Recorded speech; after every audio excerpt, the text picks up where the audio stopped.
Olá a todos, sejam todos bem-vindos.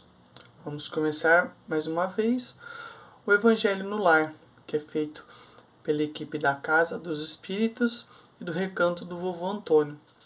Nós possamos elevar nossos pensamentos para que possamos aproveitar a oportunidade de hoje de ouvir mais um Evangelho, que a gente possa estar compreendendo da melhor forma possível os ensinamentos transmitidos pelos Espíritos, que são nossos irmãos no plano espiritual, e que a gente consiga ouvir atentamente seus ensinamentos, que a gente possa praticar o que a gente aprender no nosso cotidiano, visando a melhoria do nosso caminho, que a gente possa, cada dia, a cada instante, ter uma melhora, por menor que seja, porque cada passo que a gente dá adiante é um passo mais próximo da gente conseguir atingir o objetivo dessa encarnação.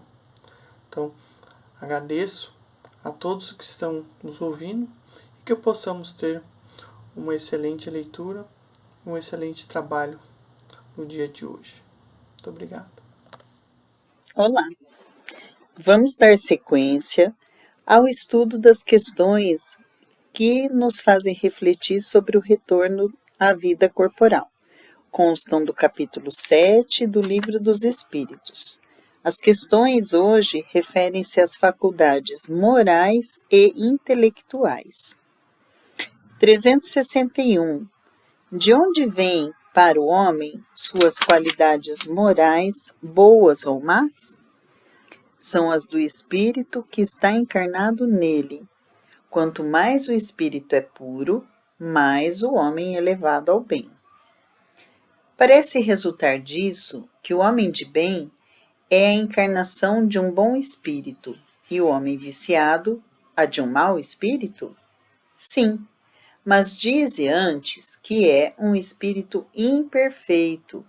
De outra forma, se poderia crer em espíritos sempre maus, os que chamais demônios.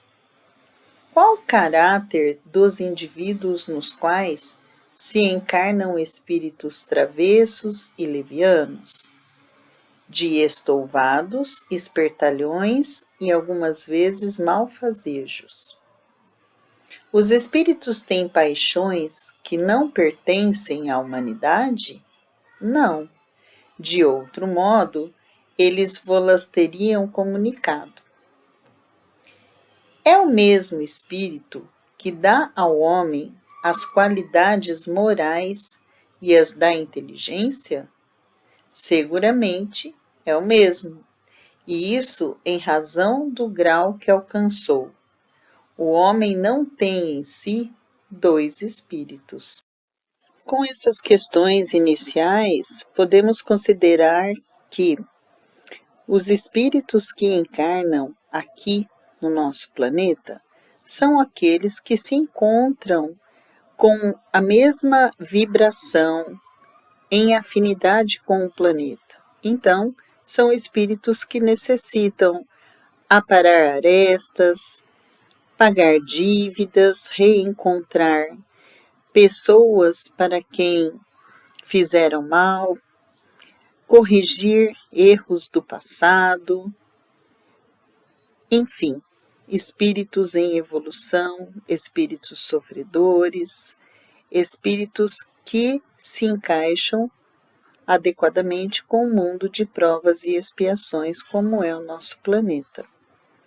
Então, não podemos dizer que o espírito que anima um corpo é fadado ao fracasso eterno, porque todos os espíritos, dos mais simples aos mais elevados, foram criados pelo mesmo Pai e têm o mesmo destino, que é a evolução, sempre. Pergunta 365 do Livro dos Espíritos. Por que alguns homens muito inteligentes, o que indica acharem-se encarnados neles espíritos superiores, são ao mesmo tempo profundamente viciosos. É que não são ainda bastante puros os espíritos encarnados nesses homens, que então, e por isso, cedem à influência de outros espíritos mais imperfeitos. O espírito progride em insensível marcha ascendente, mas o progresso não se efetua simultaneamente em todos os sentidos. Durante um período da sua existência, ele se adianta em ciência, durante outro em moralidade. Pergunta 366 do Livro dos Espíritos.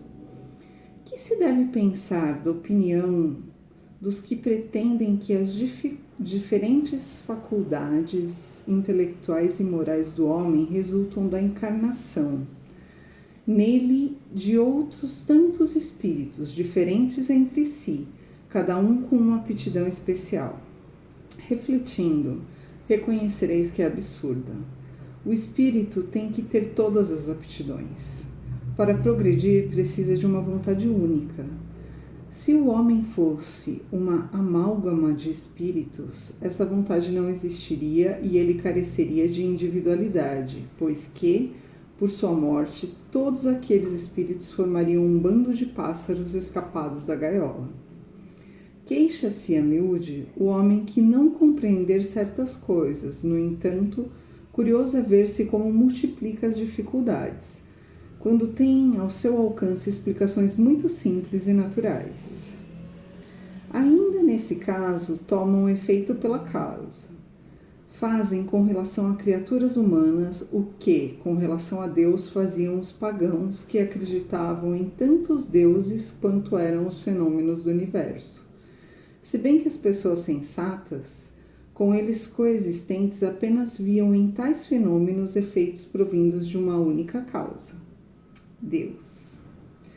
O mundo físico e o mundo moral nos oferecem, a esse respeito, vários pontos de semelhança.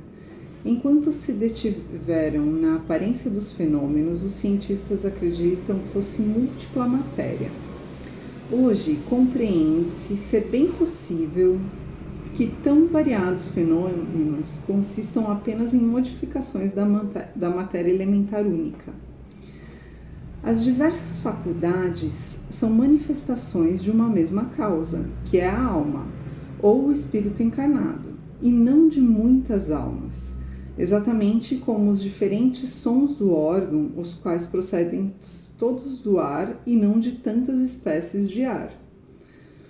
Quanto aos sons de semelhante sistema, decorreria que quando um homem perde ou adquire certas aptidões, certos pendores, isso significa que outros tantos espíritos teriam vindo habitá-lo ou teriam deixado, o que tornaria um ser múltiplo, sem individualidade e, consequentemente, sem responsabilidade. Acresce que o contradizem numerosíssimos exemplos de manifestações de espírito, em que estes provam suas personalidades e identidade. Finalizadas as leituras, vamos agradecer a equipe que nos trouxe esse ensinamento de hoje. Vamos agradecer também a espiritualidade por nos dar a oportunidade de estar fazendo esses vídeos, estarmos podendo levar o conteúdo, os ensinamentos de Deus para todos, né? E que possamos estar sempre sintonizados com a boa obra. Então vamos mentalizar, vamos agradecer, vamos pensar em todas as pessoas que necessitam dessa prática do Evangelho no lar, que às vezes conhecem a forma de ser feita, às vezes desconhecem locais onde possam estar buscando, né, um acompanhamento, uma guarida, uma forma de estar sintonizando com o alto. Então vamos todos agradecer juntos, né? E que essa gratidão também se converta em ação.